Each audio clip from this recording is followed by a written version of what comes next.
Sejam todos bem-vindos. Prazer no judaísmo. Todos nós já ouvimos falar do princípio, o famoso princípio de prazer de Freud, como que o prazer é a força que move o ser humano. E sem dúvida nenhuma, o prazer é essencial ao ser humano. Na realidade, prazer, bem-estar, felicidade, tudo acaba se confundindo ou se juntando. E a pessoa quer ter algo que lhe faça sentir bem. Mas hoje eu gostaria de convidar vocês para estudarmos o princípio do prazer pela Kabbalah. É realmente fascinante e transformador, eu garanto. A gente vai agora enxergar a vida por um outro prisma. Mas antes de chegar na Kabbalah, a gente tem que começar do básico. Vamos começar do judaísmo, que acredito que no judaísmo básico também as pessoas se confundem. Tem um mito, provavelmente já ouviram falar, que o judaísmo é anti-prazer. Tem pessoas Mas que... qual tipo de prazer? É algum prazer Calma, específico? vamos chegar... Não, prazer. O que o Freud fala de prazer é atender às suas necessidades fisiológicas, físicas. Você precisa se sentir livre para poder procurar, buscar e atender aquilo que mais você quer. Na realidade, a pergunta do Dror é boa, porque tanto Freud como outros, quando eles falam de prazer, eles não estão falando apenas do prazer físico. Estão falando também do direito do individualismo, da criatividade, de você realmente se sentir um ser que consiga atender às suas necessidades, desde as mais básicas até as mais elevadas. Tem um escritor, John Campbell. Já ouviu falar dele? Já ouviu falar dele? Foi um grande professor, escritor americano, década de 60, 70, 80, faleceu em 87, se eu não me engano. E ele escreveu um livro chamado The Power of Myth, O Poder do Mito. E ele estudava muito mitologia, comparava as religiões, e ele chegou naquilo que ele chamou como a base da vida, Follow Your Bliss. Traduzindo para o português seria: você deve seguir aquele teu instinto interno que vai te trazer o maior prazer possível. Mas aí diz que ignorance is bliss. É? Ignorance is bliss. Ok, mas ele para nós não tem nada mais errado que isso. Mas né? calma. Então primeiro vamos construir a pirâmide. Vamos chegar lá, Dror. Você já está na Kabbalah. Então ele colocou como um princípio Follow Your Bliss. E novamente, ele não estava falando apenas do prazer físico, mas ele comparando as culturas. Ele viajava bastante, ele estudava isso e ele dava atenção para os grupos que davam essa importância para você ser livre para escolher aquilo que você mais quer. E de certa forma, isso é uma crítica direta às religiões, porque religião, por princípio, é uma lista de regras, limites. Portanto, você não é livre para escolher follow your bliss, faz o que você bem quer. Tem um monte de restrições, e com essas restrições acabam impedindo de você ter esse prazer máximo. Certo ou errado? Certo. Todas as religiões, elas impedem de você ter o prazer máximo. A boa notícia é que o judaísmo não é uma religião. E aqui tem um grande erro. Eu diria uma confusão. Quais são as 3 maiores religiões monoteístas? A gente gosta muito de falar e comparar, a gente escuta muito falando que a gente tem o cristianismo, o islamismo e o judaísmo. E as pessoas fazem o que a gente fala em Yiddish, um cholent, fazem uma mistura e botando todo mundo junto. Quantas vezes a gente não escutou essa expressão? Não, a tradição judaico-cristã. Pois bem, não tem erro maior do que esse. Pois o judaísmo e o cristianismo, eles não são parecidos, e eu diria até que eles são contrários. Então, se alguém fala que os valores são judaico-cristãos, significa que ele não entendeu ou o cristianismo ou o judaísmo. Não, E da onde surge o cristianismo? O cristianismo ele surge realmente do judaísmo. Era um grupo, não vamos entrar agora em toda a história, mas era um grupo de judeus que acabam se afastando do judaísmo tradicional, começam a falar mal dos sábios da época, e eles vão se afastando cada vez mais, e não é uma coisa de uma geração, foram várias gerações até que surgiu o que hoje é o cristianismo. E ele se modificou de tal forma que ele não tem nada a ver com o judaísmo. No início era muito parecido, inclusive eles cumpriam o Shabat, e aos poucos eles foram se afastando, até justamente para mostrar que eles eram uma nova religião, eles mudaram. Vocês podem estudar a história do cristianismo. Portanto, os princípios judaicos são bem diferentes dos princípios cristãos. Eu vou falar hoje especificamente da questão do prazer. A gente pode falar de inúmeros outros exemplos. Prazer no cristianismo, pelo pouco que eu sei, ele não é incentivado. Casar é um pecado. E se você for permitido a casar, seria uma concessão, mas não é o ideal. Se você quer ser sagrado mesmo, então você não casa. Prosperidade também é um pecado. E assim por diante. Não vamos entrar nos detalhes, porque eu também não conheço a fundo o cristianismo. Vamos falar sobre prazer no judaísmo. Então, falando especificamente sobre casar, não só que casar é permitido, casar é uma mitzvah, e não só uma mitzvah, é a primeira mitzvah, que a gente acabou de falar agora há pouco aqui, pro urvu. Primeira mitzvah da Torá, frutificai-vos e multiplicai-vos. Isto é uma orientação divina, e para frutificar e multiplicar, para ter filhos, o ato de ter filhos ele é prazeroso. Hashem criou desta forma.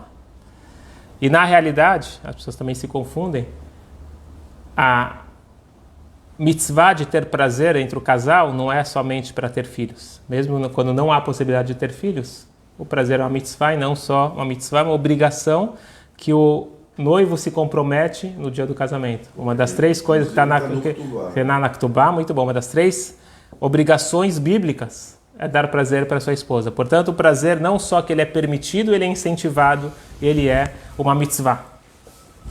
Como nós comemoramos os nossos dias sagrados, Shabbat e Yom Tov, prazer. É uma mitzvah ter prazer, é uma mitzvah você comer bem, é uma mitzvah você tomar um bom vinho, obviamente kasher. É uma mitzvah você ter prazer nos dias que são os mais elevados. Contrário da ideia que para você se aproximar de Deus, você precisa se afastar da matéria e precisa viver uma vida de abstinência. Porém, qual é o verdadeiro prazer? A Kabbalah vai nos mostrar, como sempre, o que está por trás do que nossos olhos não veem. E para isso, vamos começar com uma história fascinante, que tem detalhes dessa história no Talmud, mas se você compila de vários lugares, você chega numa história incrível. O Talmud, ele conta sobre uma pessoa chamada Mar Ukva. Mar é senhor em aramaico, Ukva. Então era o senhor Ukva. Ele era uma pessoa muito rica e de muito sucesso. Pessoa muito influente. E ele uma vez viu uma mulher casada e chamou a atenção dele.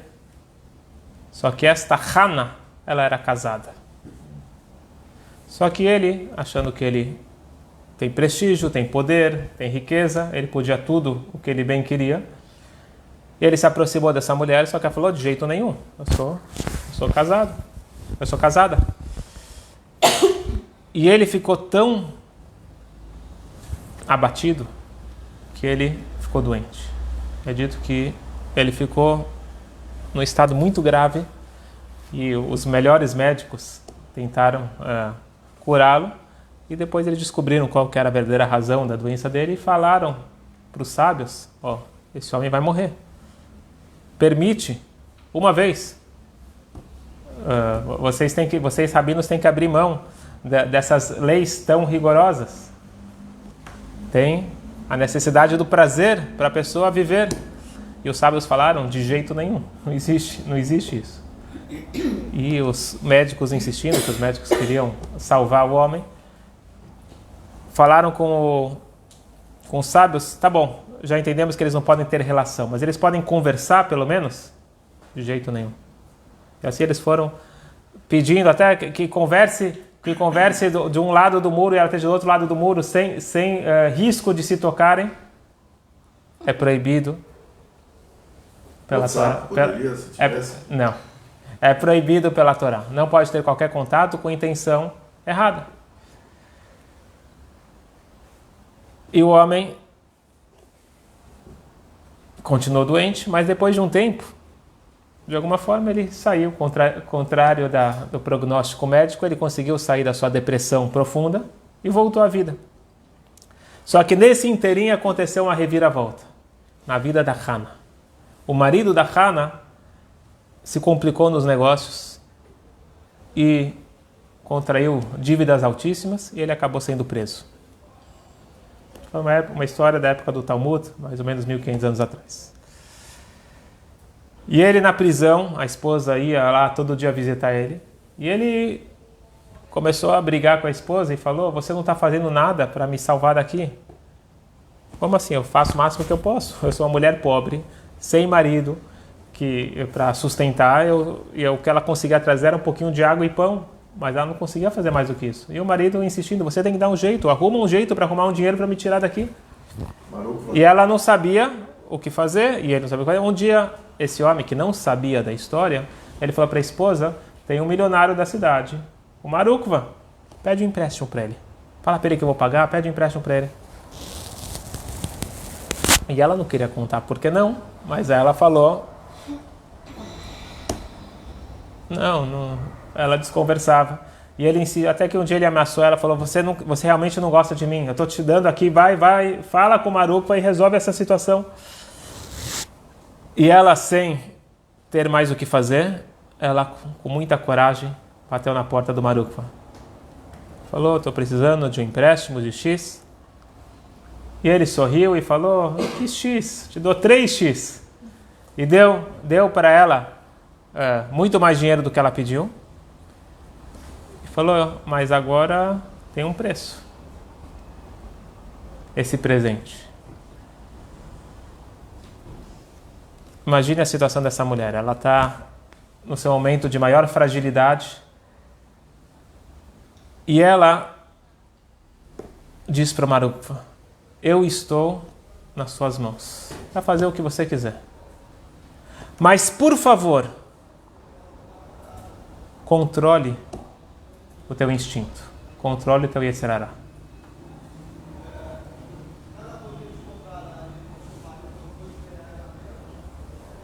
Ele estava para forçar ela, mas ela falou algumas palavras que de repente ele falou, vai embora daqui, pega o dinheiro e sai daqui. E não tocou nela. Ela chegou para o marido e falou, ele não emprestou, ele deu de presente 3 vezes mais. O marido já entendeu o que aconteceu e ficou muito chateado e falou, ele saiu da prisão, mas falou, não te quero mais. E ela tentando explicar, falou, não acredito, é impossível.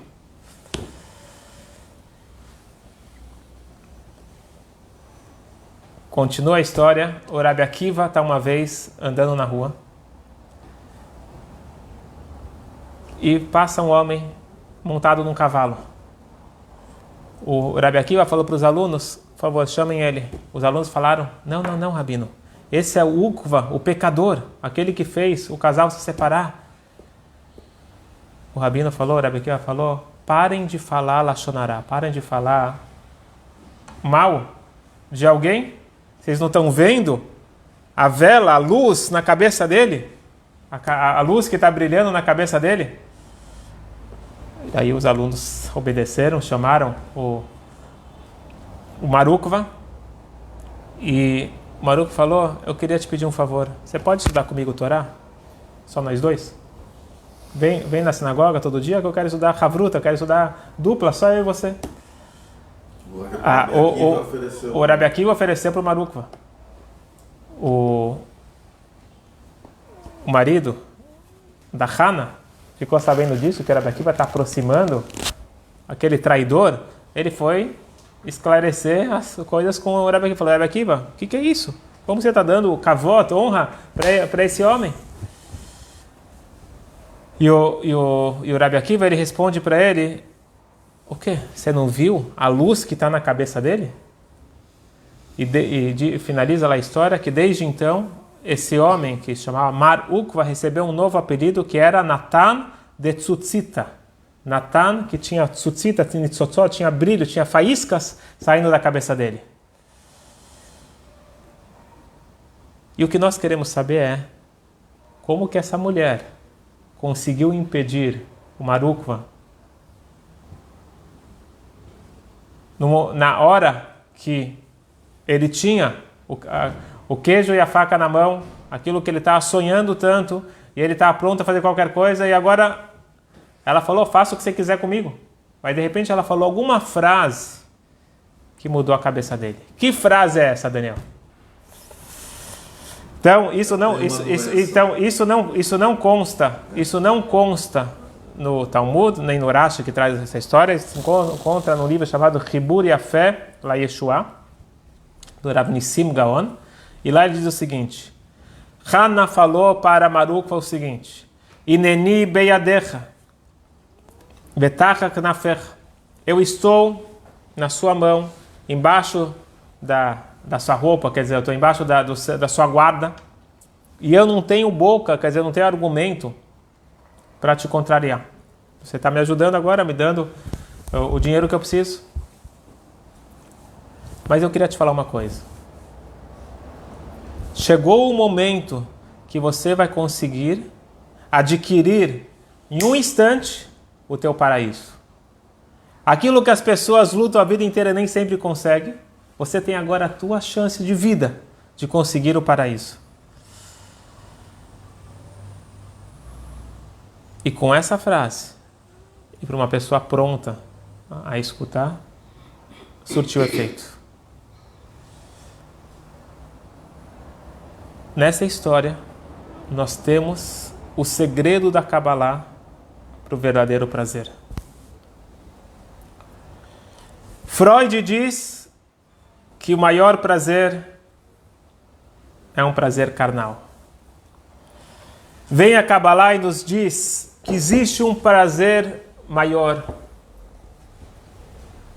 que é a capacidade de escolher o certo, de escolher o bem.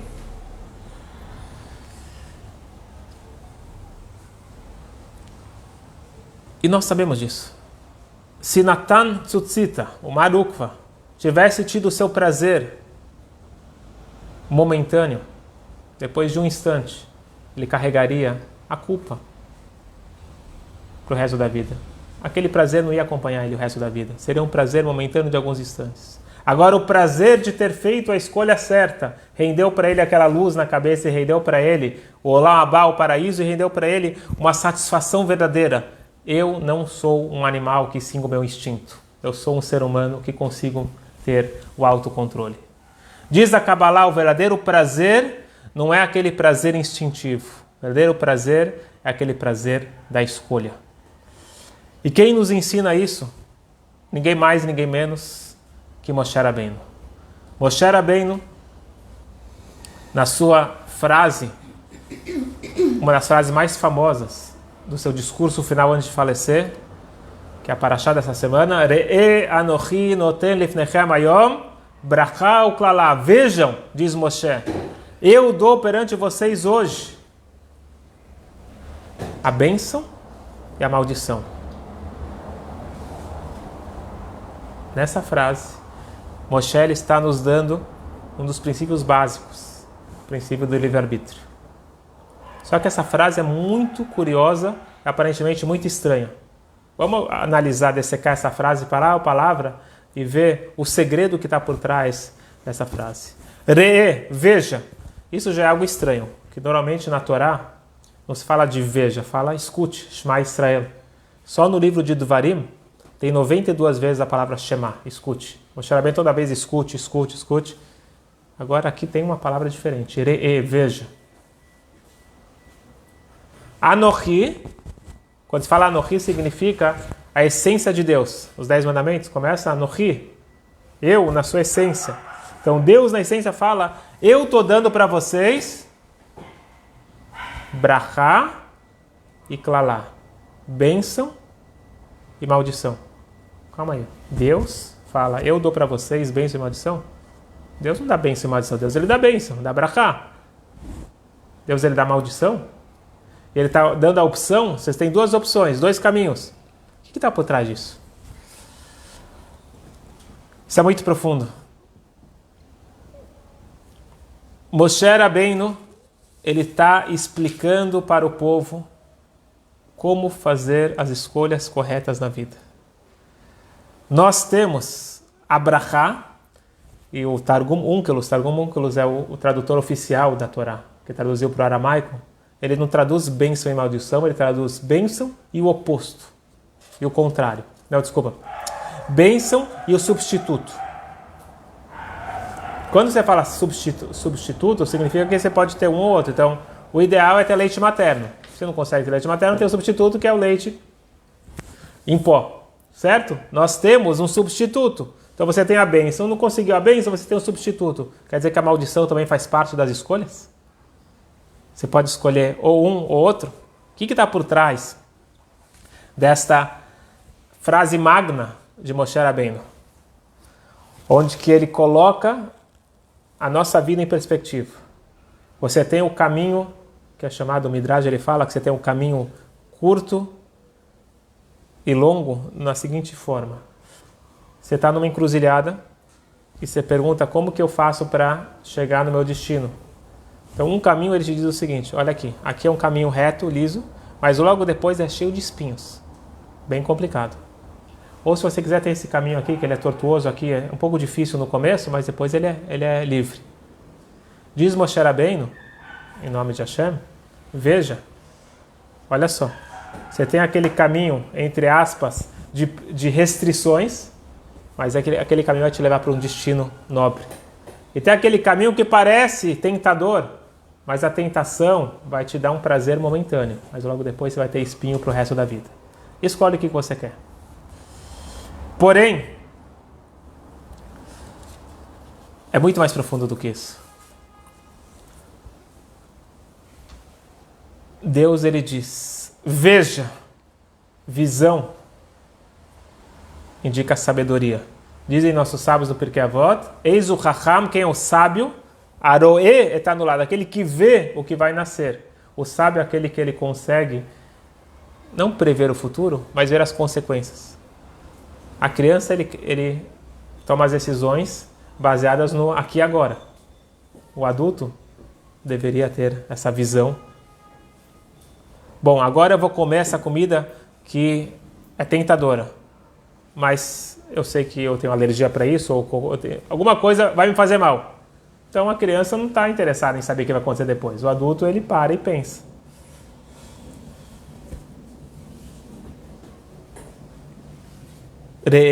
Veja, seja inteligente, seja sábio. Anochi, eu, Deus na essência, coloquei na tua frente o bem e o substituto.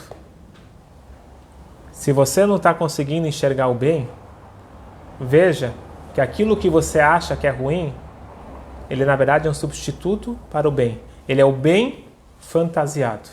E aqui entra o famoso Mashal, a famosa parábola do Zohar.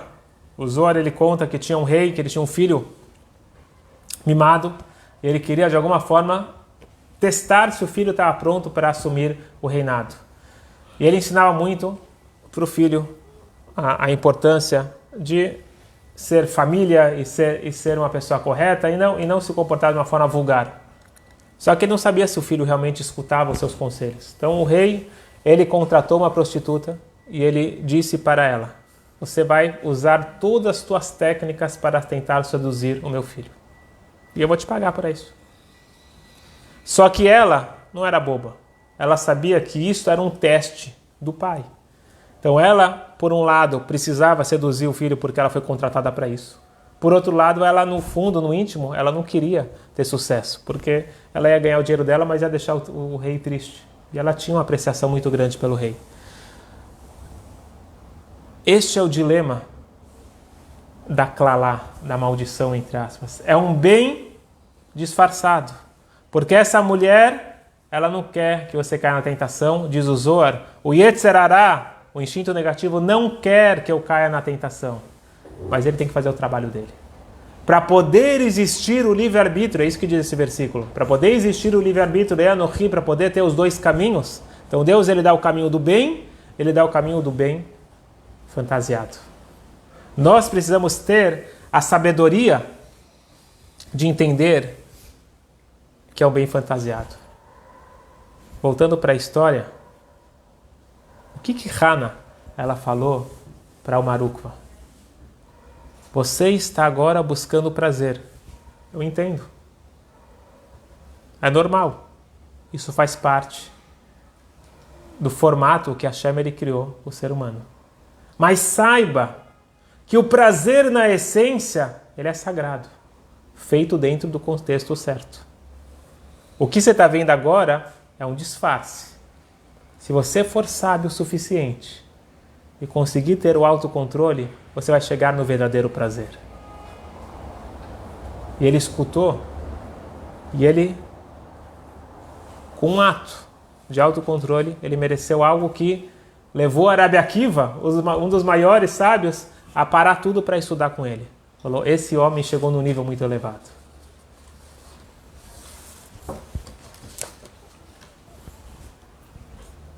Por maior que o prazer do pecado possa parecer, o prazer do autocontrole é muito maior. E isso tudo muda o nosso conceito.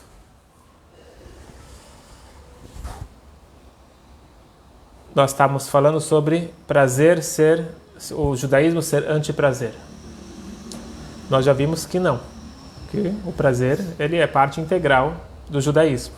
E religiões, várias religiões e seitas, têm justamente esse conceito de se afastar do prazer. De uma forma de se aproximar do divino é se afastar do mundano. Já vimos, em várias aulas já estudamos que isso não é a versão judaica. Mas o outro lado também, que é a versão, entre aspas, moderna, a versão do Ocidente, busque o máximo de prazer possível, também não é judaico. Nada judaico.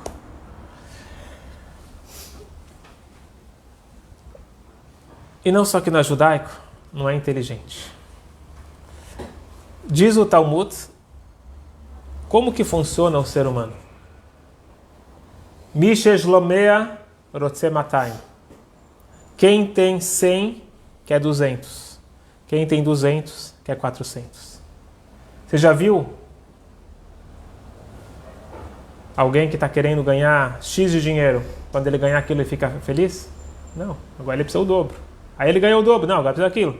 Então ele comprou um iate, não, mas agora precisa de outra coisa. Ele fez uma viagem, mas precisa fazer outra viagem. Está sempre procurando alguma coisa.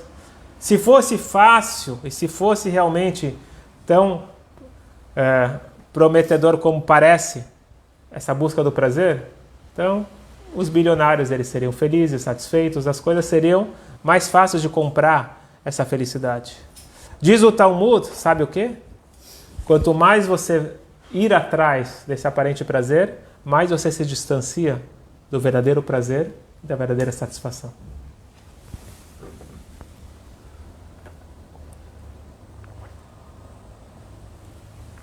Quando eu tenho uma busca incansável pelo prazer, eu tenho aquele prazer momentâneo e já quero saber qual que é o próximo. Eu estou sempre buscando o próximo e nunca vou estar satisfeito. Nós temos que aprender o segredo do ovo. Conhece o segredo do ovo?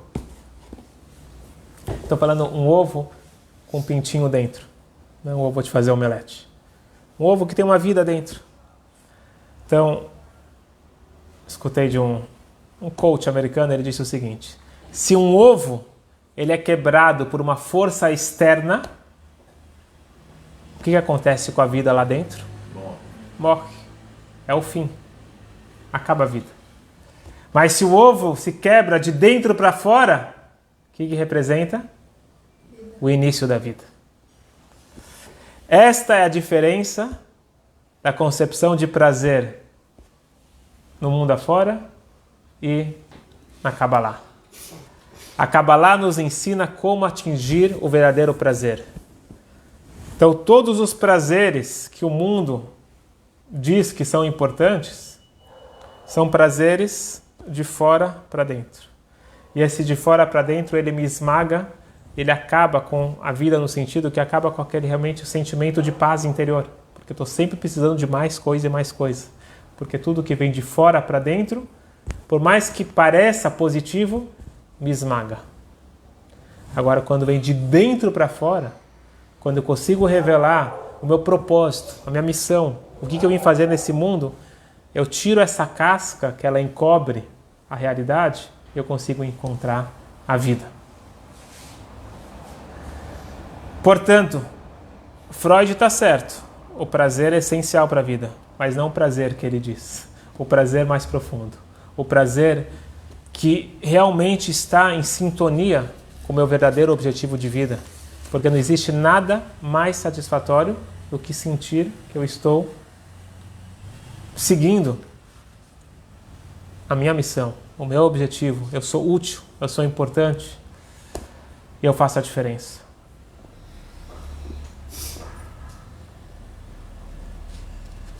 Existe uma frase máxima no judaísmo, nós falamos nas orações e nós costumamos até cantar: Ivdu et Hashem besimcha.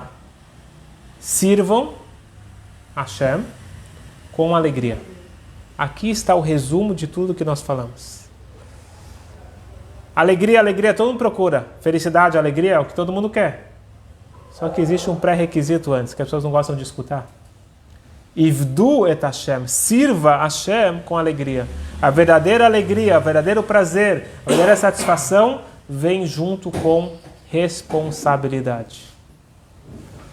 E aí que nós temos que aprender a encarar as nossas responsabilidades com alegria. É um exemplo simples. Então, antes de falar nosso relacionamento com Hashem, vamos falar no relacionamento intrapessoal. Imagine uma mãe que ela tem que fazer comida para os seus filhos. Só que ela tem que fazer todo dia. Então chega um dia, ela fala assim: não aguento mais essa obrigação. Todo dia eu tenho que fazer comida, tá, fazer logo alguma coisa aí, porque eu tenho que fazer. E a gente sabe que a intenção que você tem na hora de cozinhar também fica no gosto da comida. Tem algo mais do que simplesmente colocar os temperos. Você está fazendo a ação, mas você não está valorizando aquela ação. Tem uma outra forma. Não estou falando que quando... Esse é um exemplo só, mas tem várias coisas que você faz por rotina, de repente você chega e fala: cansei. Mas esse é o momento, no exemplo de cozinhar, que você tem que parar e pensar: Baruch Hashem, que eu tenho que cozinhar para os meus filhos. Baruch Hashem, que eu tenho comida para cozinhar para os meus filhos, assim por diante. A minha perspectiva tem que ser de alegria e vibração. Que chance que eu tenho. Tem um dia que está mais vibrando, outro menos vibrando, mas você tem que vibrar com essa oportunidade. E a mesma coisa a gente traz para nossas responsabilidades. Eu posso fazer uma mitzvah sentindo o peso. Então, exemplo, Hashem fala da grande importância de dar tzedakah. Então eu vou lá e coloco lá, mas com o coração apertado e chateado que está. Ou você coloca uma moeda na tzedakah e fala: que alegria que eu posso estar dando em vez de estar pedindo. Que alegria que eu posso estar fazendo bem no mundo. Estou vibrando com essa chance. Ivdu et Hashem besimcha. E não existe prazer maior do que servir Hashem com alegria. Então, se nós estamos buscando o verdadeiro prazer, diz a Kabbalah, seja bem-vindo. Para dentro de si. Procure dentro do ovo, procure dentro de si as forças que você tem para encontrar o verdadeiro prazer. E lembre que o mundo, é um teatro. E aí, vou finalizar com a história que eu gosto bastante, a gente já contou aqui algumas vezes, mas é bom sempre lembrar daquele Hassid, daquele discípulo do quarto Rebbe, do Rebbe Maharash, que ele era um homem de muito sucesso, e junto com o sucesso ele também tinha muito orgulho, tinha muita vaidade. E quando ele chegava, ele não morava na cidade do Rebbe, quando ele viajava uma vez por ano para o Rebbe, ele fazia questão de mostrar que ele chegou. E todo mundo sabia que tinha que dar o respeito que ele precisava. Então ele era chamado na Torá, na Aliá, no momento mais nobre. Todo mundo dava aquele kavod, aquela honra para ele, porque ele impunha. E ele chegou uma vez por aí e falou: Rebbe, eu sei que eu sou uma pessoa boa, que eu faço tzedakah, eu estudo Torá, eu cumpro as mitzvot, mas tem um problema. Eu sou uma pessoa que exijo muito, e se não acontece do jeito que eu quero, eu fico com raiva. E eu me descontrolo. Rebbe, me ajuda. Eu sei que isso está errado, eu quero melhorar. O Rebbe falou: besteira. Isso é besteira. Isso é muito fácil. É só se controlar. E ele achou estranho, que o Rebbe meio que desprezou a dificuldade dele. E ele insistiu mais um pouquinho, mas o Rebbe esquece, é muito fácil. E não tinha mais jeito, não tinha mais como insistir.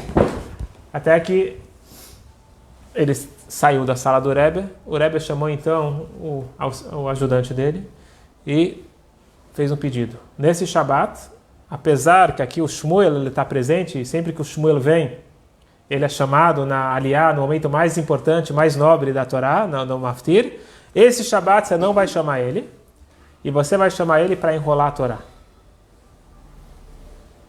Não chamar ele para o Maftir, pode ser que aconteça alguma coisa, que tem outras pessoas para serem chamadas. Agora, chamar para enrolar, isso normalmente você dá para as crianças. É a única parte que a criança... Não, tem grande recompensa, mas é a única coisa que você pode dar para uma criança fazer.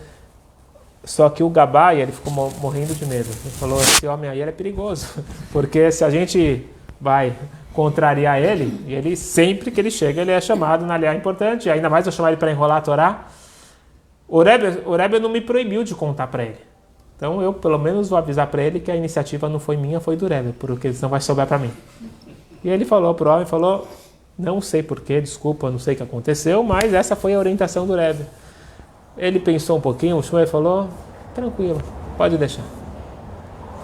Chegou no Shabat, na hora de chamar para o Maftir, chamaram outra pessoa. E aí começou aquele zum. O Shmuel está aqui, o Gabai não viu. E de repente chamam ele para enrolar a Torá. E aí, todo mundo estava esperando que ele ia gritar, alguma coisa ele ia fazer, porque esse era o costume dele. Ele foi lá todo sorrindo, amarrou a Torá, tranquilo. Acabou o Shabat, o Rebbe chamou ele. Falou: eu não te disse que era fácil se controlar? Você não viu? Não te chamaram para o Maftir, te chamaram para enrolar a Torá. E você foi feliz. Falou: Rebbe, o Gabai já tinha me avisado. Eu sabia que foi armado. Então eu estava tranquilo. Rebbe Shmuel, saiba que tudo isso que você vê aí no mundo está armado. É tudo um grande teatro que Deus ele está te dando a brachá e a klalá. Deus ele está te dando o bem revelado e o bem oculto. Mas saiba que tudo é bem. E cabe a você fazer as escolhas certas. Seja sábio e tire essa máscara, tire essa cobertura e encontre a essência. Porque dentro da klalá, dentro da maldição, aparente maldição, tem Anohi. Eu na essência. Boa sorte para todos nós. Não é fácil, mas pelo menos a gente já sabe qual é o caminho que o Moshe Rabbeinu nos ensinou para atingir o verdadeiro prazer. Ué.